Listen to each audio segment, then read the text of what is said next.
rural is not a monolith. We like to say if you've been to one rural community, you've been to one rural community. It is much more nuanced. It's much more diverse in terms of industry, in terms of culture, in terms of people. And when you talk to rural Americans, a lot of times this isn't necessarily about where they are, but it's about their mindset, right? So rural is as much a mindset as a place. Welcome to Time for a Reset, the marketing podcast that gets behind the thinking of the industry's sharpest leaders, shaping the world's most iconic brands. We ask the big questions. What does it take to drive real change? How do you stay ahead when the rules keep evolving? From shifting consumer expectations to marketing's seat in the boardroom, every episode dives into what's working, what's not, and what's next. Expect smart conversations, real-world insights, and a bold perspective on modern marketing leadership. Let's hit reset and turn strategy into action. Now, into the conversation. Welcome to Time for a Reset, the podcast where we sit down with marketing leaders from some of the world's most beloved brands to uncover how they're driving change in today's fast-evolving world. Today, we're joined by Mickey Nelson, Director, Brand Strategy and Insights for Land O'Lakes Incorporated. Mickey has deep experience across CPG, agriculture, retail, and technology. He currently leads brand strategy, insights, and analytics team at Land O'Lakes, where he builds and scales research, strategy, and analytics capabilities to drive growth across the organization's house of brands, including dairy foods and Purina. Before joining Land O'Lakes, Mickey spent nearly a decade in agency roles in Minneapolis and San Francisco, most recently as strategy director at Space 150. There, he worked with clients like Lululemon, 3M, Nike, U.S. Bank, and Cargill, developing brand and communication strategies, digital content, and cultural insights. So, Mickey, thank you so much for coming on the podcast. And I'm very interested if you can tell us, what would you hit reset on in the marketing industry today? Yeah, awesome. Thanks for having me. So I want to reset how marketing thinks about and portrays rural America. I think because for too long, our industry has missed the mark. We've really relied on outdated tropes instead of reflecting the richness and fullness of rural life. And I think as marketers, we're not just here to be observers. We can really change the narrative. We can shift perception and we can really build these authentic connections that cross cultural divides. And I think ultimately, this is about strengthening the communities we all depend on. I love that. I have done a lot of work in the space of community and persona building in my career. And you mentioned specifically that marketing has historically relied on outdated tropes when they're portraying rural America. I'm curious, what are some of the most common misconceptions that you see today? So maybe I should start by saying Land O'Lakes is one of the largest farmer-owned cooperatives in the United States. Most people think of us as your favorite butter and cheese brand, but we're really much more than that. And I think that positions us to be really different in the marketplace. That means we're working with farmers, we're talking with folks in rural communities on a daily basis.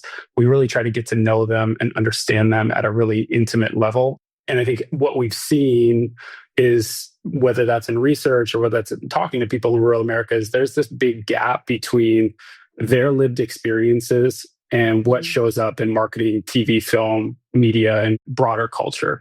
What we see is this in terms of the tropes is, I think rural America is caught between either being overly romanticized or overly simplified. When people think about rural America, they kind of think of, well, if it's not urban, it's rural. And that's actually not the case.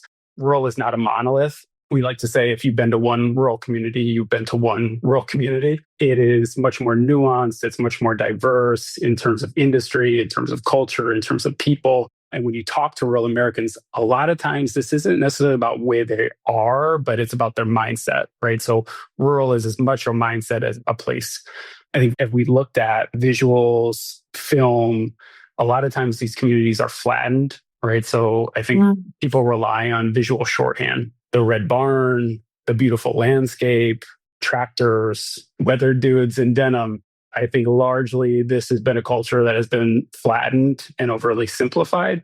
And I think the last one is really about the narrative of rural America. So most of things that you hear about rural America, and maybe this is changing a little bit, but is a narrative that's based on what is absent versus what's abundant. So you see that rusted infrastructure, or you see aging populations. We talk about economic stagnation, and that narrative really perpetuates the stereotypes. It really creates a perception about rural America that doesn't always equate to how people experience that who actually live there. So what our research really made clear is that rural America isn't just one story. It's not just the cowboy story or Western story. It's not just the Midwest farm story. It's not just a Deep South story.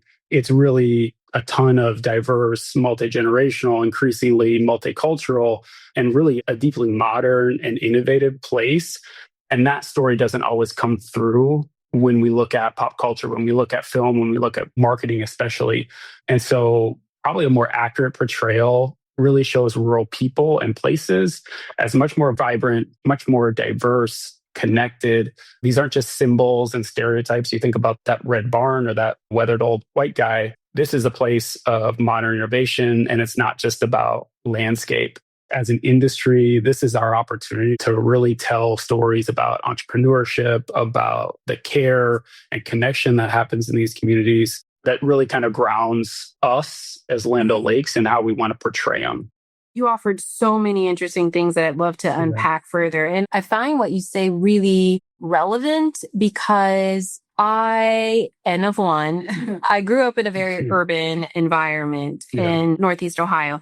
And about halfway through my adolescence, we moved to a very rural environment. And I think your comments about the flattening of the community in terms of their portrayal, I've witnessed it happen.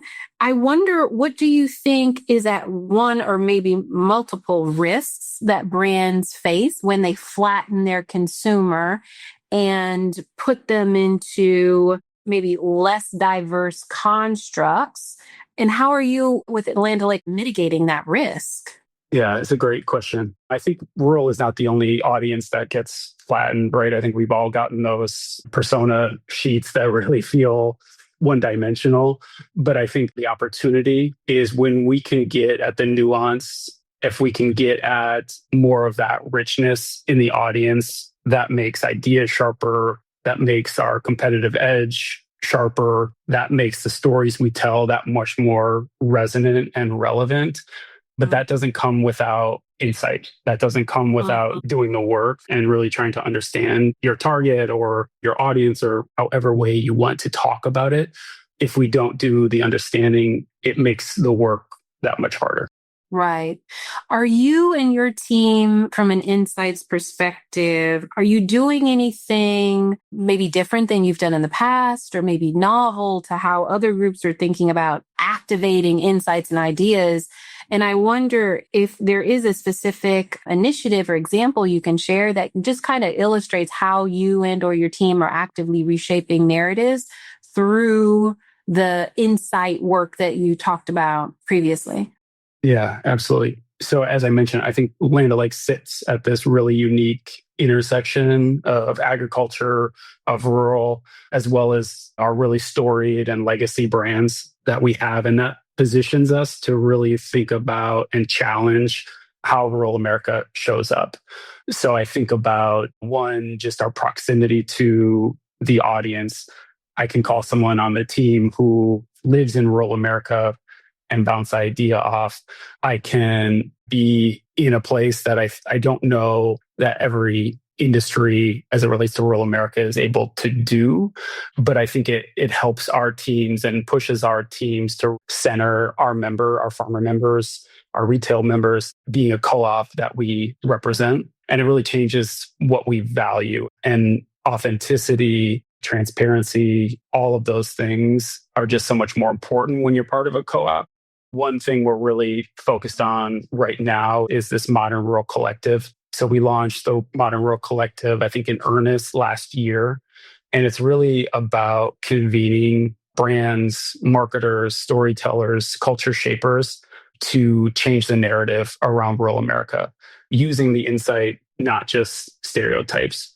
So Modern Rural Collective is working across film, across brands, across TV, music, industries to really kind of reshape how people think about rural America and really kind of position rural America as a place for talent, of solutions, of inspiration. And I think it's really grounded in a lot of foundational insights that our team has developed over the last 3-4 years, bringing that together with people who can actually shape culture, whether that be a brand, whether that be an artist or a film studio, for example, really doing strategy that's around that narrative change that I think is fairly unique.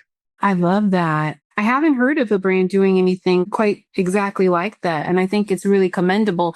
Do you think that your time previously on the agency side has shaped your perspective in how you are developing these cultural narratives for Land O'Lakes?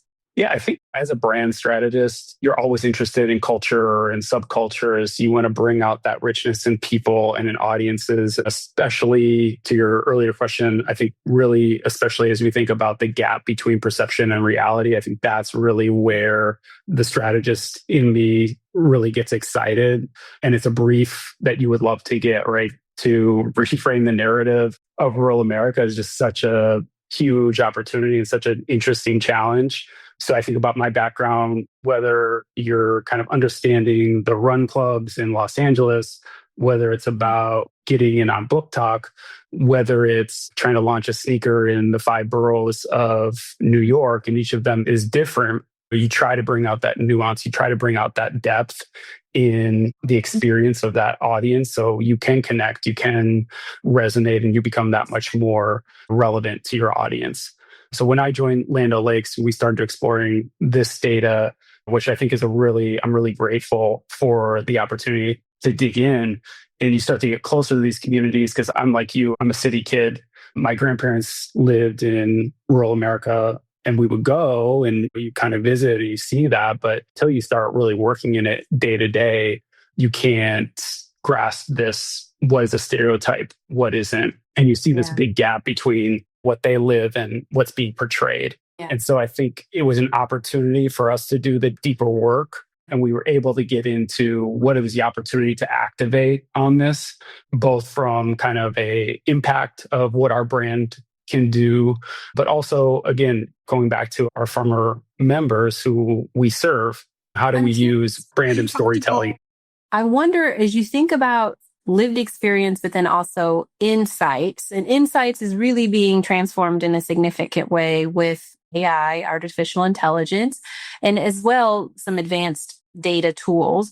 How can data and AI, in your opinion, help marketers better understand and represent underrepresented or misunderstood communities if they don't have the opportunity to have those lived experience examples like you and I?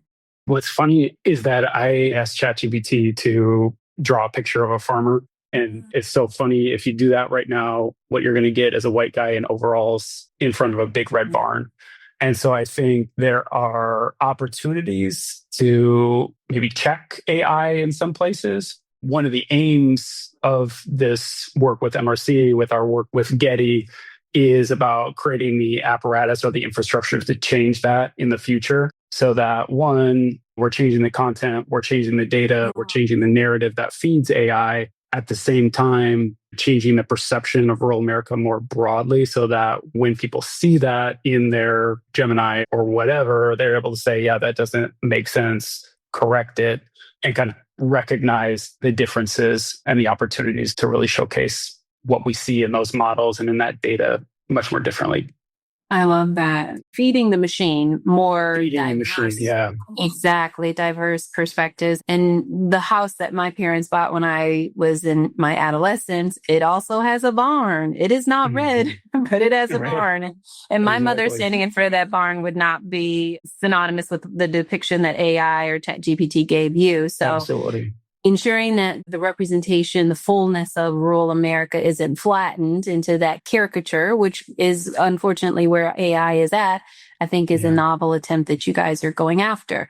When you think about the opportunity that you all have in terms of creating authentic stories and marketing campaigns that can scale, that can feed the machine, that can feed your current and prospective consumers, that can feed into the co-op. How do you balance staying true, but also nuanced? How do you balance reflecting reality as it is today, but also leading into the world in which you believe we either are at the precipice of living in or you're very curious to live in? I think people feel like they have to make a choice between authenticity and scale. And I don't know that that's always the case. I'm biased because I'm a strategist. So I feel like our job is really about being clear about where nuance needs to live and where consistency matters. So I think authenticity starts upstream. We've invested heavily in insights, whether that be mindset research, whether that's qualitative listening, whether that's getting out in these communities and doing some cultural analysis. We ground our teams in that real human truth before we ever get to creative or before we ever get to the media plan. And that's where we can get to that richness, that nuance of an audience that may not be a step that others always take. Through the tools, through conversation, we're able to set some guardrails that really create a centering device for our teams, one that's grounded in shared values. We're outlining those clear tension points. We're developing the principles and the clarity around the problem and opportunity. And that gives teams the ability to scale because we're able to then be flexible in how we want to tell these different stories to different audiences without drifting into the stereotypes and cliches that I think when you start doing things big and you start doing things broad, we lose that richness.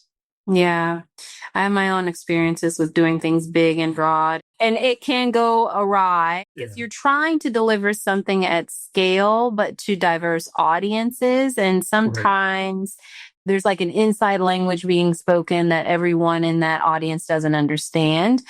I would wonder when you're thinking about narratives, whether they be internal or external, but when you're trying to create internal change and evolution as a leader, how do you challenge internal assumptions or biases that may exist within the teams that you're working with, or even your partners at times have those assumptions or biases that you want to make sure are not enfolded into that authentic representation that is the nucleus of the creative idea?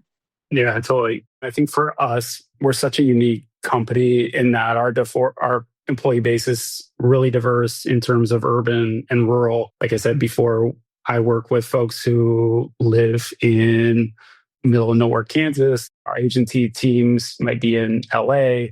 I think that gives us a really interesting place to start. And I think our teams are lucky that way.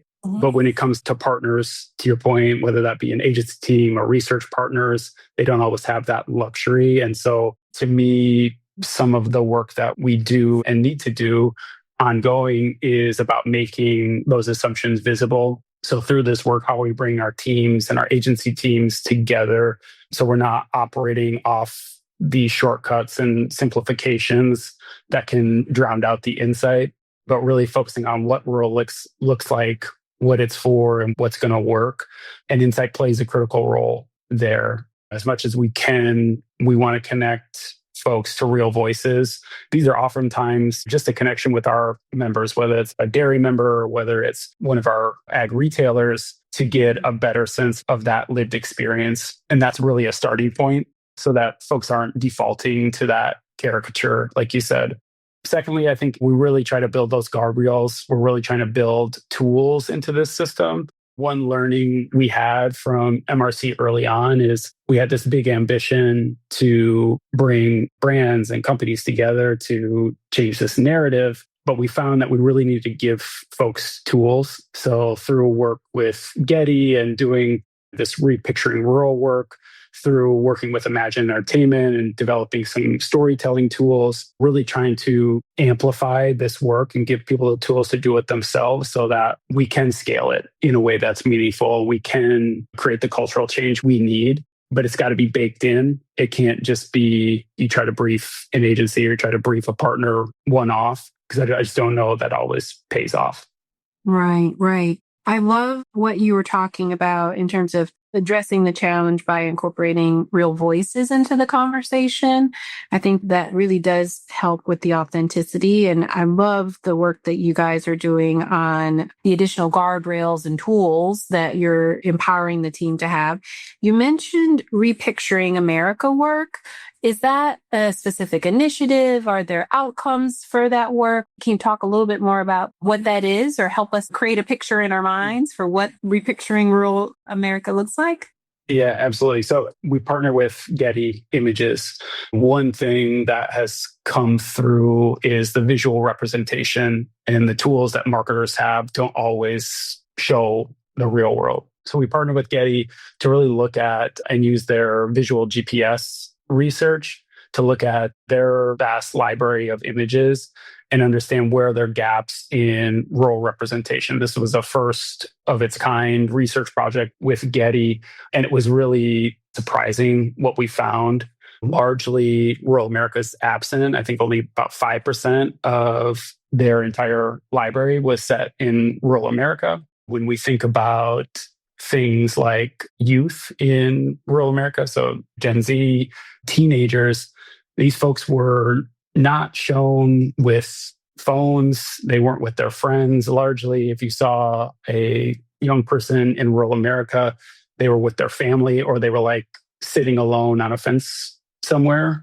Contrast this with urban imagery, which we know is largely groups of teens together. They're all on their phones. And it was just kind of startling when you see how different that is from real life. And so through that work, we identified these gaps with Getty. We built briefs with them to go out to creators and videographers to fill those gaps. So we focused on one, diversity, two, really thinking about that youth angle. How do we bring more young people into the fold? One other area was women at work. So largely through their visual collection, if you saw women, they weren't working. They were like sitting around or they're in the home. And I know from our members and also my grandparents that women are the backbone of any rural community, are the backbone of any farming operation. And so it was a really big opportunity to work with Getty and give, again, marketers these tools so that we have the visuals that match the reality. And it's been a really exciting partnership with Getty, and Getty's just been fantastic to work with. The benchmarks that we've blown through with them, I think, are amazing. So we have this Repicturing Rural collection. We are distributing on Unsplash, and then we have their iStock work as well. So really, again, kind of expansive tools that marketers can lean into in addition to this research. So we have the research and then we have the images themselves. I love that. Congratulations on that work. Yeah. I think it is commendable that one, you identified the gap, but two, you took action to resolve the issue that was impacting not just your brand, but so many brands downstream, because it wasn't authentically reflecting the lived experience of rural America. So I love that. We've been talking a lot about culture, but looking ahead, a lot of marketers feel that cultural understanding is going to become a competitive advantage. It's not enough just to say, you know, your consumer or you know, your customer, but having a real deep cultural understanding of them. What broader shifts in marketing, whether that be technology or organizational or anything other, do you think will be most impactful to adjusting the narrative for businesses and consumers in the next 3 years looking forward? My hope would be that when you think about a rural community, we talked a little bit about this earlier, the value of community, this alternative view of success and a deeper connection to your passions. I think that's really reflective of the values we see in young people today who are searching for that connection, who are searching for a different orientation to work, who are really looking for places where you can live out your passions in a different way. And I think rural starts to be this aspirational place that isn't a forgotten or flown over place, but really someplace that is inspiring to people who aren't just in rural America, but who are across the country. And I think that's a cultural shift that I hope to see, where we are leaning into not just inspiration and aspiration in the urban and city setting, but really thinking broadly about what are the communities that we value, what is success, what does community look like, and where do we find it? I think the other thing is we always talk about ourselves as a convener brand. And so in the pandemic, our CEO, Beth Ford, really led a charge around closing the digital divide. And so that inspired our CMO, Heather Malinchek, to think about this modern rural collective work and to bring together brands and organizations to solve a problem. I hope that more organizations take this strategy as a cue to come together and solve problems. I think there's one thing to collaborate and build equity together. I think there's another thing to collaborate and build impact together.